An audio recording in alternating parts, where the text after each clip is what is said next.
So you know that we all love anime, right? But you know what else that we all love? Moms. Yeah, you love your mom, right? I love your mom.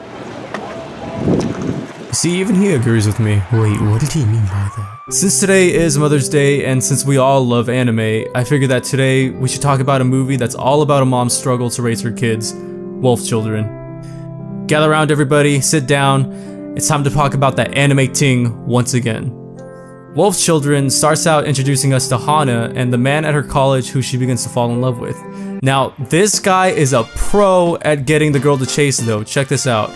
All he had to do was give off that whole I don't give a fuck vibe, walk away and basically just try to ignore the girl, and there she went, chasing after him. Look, take notes here guys. If you follow these steps, girls will be after you just like this. Trust me, it's never worked for me. Anyways, we get to see the budding romance between Hana and this guy, who I legit don't think even has a name, so I'm just gonna call him the guy. So anyway, the guy reveals a secret to Hana, which is that he can turn into a wolf. Basically, this movie is what would happen if Bella had chosen Jacob, except even better, because the guy in this movie doesn't even have to take his clothes off to transform. So Hana doesn't run away when seeing how hairy her new boyfriend is. Props to her for that. And they continue their relationship and eventually end up having kids. But then, while the kids are still babies, spoiler alert! Not really, because this is actually a really basic point in the movie, but it's also very important. The dad dies. Now Hana is left to care for her two kids by herself, but it's even more stressful because since the kids inherited the dad's wolf gene, Hana has to be able to deal with both sides of her kids, all while doing her best to keep their other half a secret. Watching Hana struggling and trying her absolute best to bring up her kids while being faced with the challenges the wolf side of them presents is a big portion of the whole movie. The amount of care that Hana as a mother shows toward her two kids kind of tugs at your emotions. I could totally believe that a mom in this same situation would go to the same lengths as Hana does to take care of her kids. The motherly themes in this are huge. Like, dang, this lady seriously deserves a medal for putting in this much effort. It's hard enough having to raise two kids, especially when you have to raise them alone. But if on top of crying and throwing tantrums, your kids occasionally transform into dogs and start doing all of this,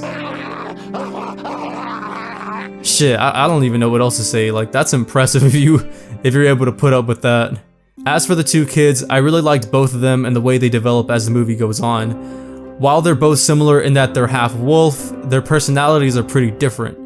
And where there's different personalities, people, especially growing kids, start to wonder about their own identity. And the fact that they're wolf children takes that struggle of growing up and trying to figure out who the hell you are and hits it with a fucking suplex. Puberty is already hard enough. It's confusing and frustrating, and these kids already have beards all over their bodies when they're babies. Like, what the fuck? I can't even grow a beard today. Not only do these kids have to figure out who they are in terms of their personalities, but they have to think about whether they view themselves more as wolves or as humans. This plays a pretty big part in their character development later on and makes Hana's challenges as a parent even greater. How do you help two kids forge an identity for themselves when they're basically two different species at the same time? God, I'm getting a headache just even thinking about it. So moving on to the visuals, I hardly think it's necessary to say because, come on, you can see it for yourself, but this movie is pretty to look at. The art style is nice and the animation is A1. There's certain scenes here that are just downright breathtaking. This movie is so nice looking that they decided to use it for a thumbnail of a lo-fi hip-hop mix. Just look at that, see? What other reasons do you need to check this movie out? Like, do I have to bring in a testimony? Fine. Okay, check this out. This movie even caught my mom's eye once when she walked by as I was watching it. She said, and I quote, "That's a nice looking movie." I mean, she walked away after and didn't even say to watch it, but still. Okay, I don't want to spoil this movie too much, so I think I'll just wrap it up here. Look, this movie is really good. It was pretty damn heartwarming to watch the first time around, and now, these years later, when I watch it again, it still is. It runs close to 2 hours, but since it's a movie and not a series, I think that's not too bad. I know some people have mad commitment issues these days, but just sit this one through. The story is really interesting, and it'll probably get a tear or two out of a few people, I'm not gonna lie. I definitely didn't cry though. I just spilled my drink on my face. And it's raining. And the sprinklers came on. This is the perfect anime film for Mother's Day if you haven't seen it. Maybe bond with your mom over this one? I don't know. Unless she just really hates anime, which is cool I guess. People are allowed to not have taste if they don't want to. Anyway, yeah, that's all I gotta say.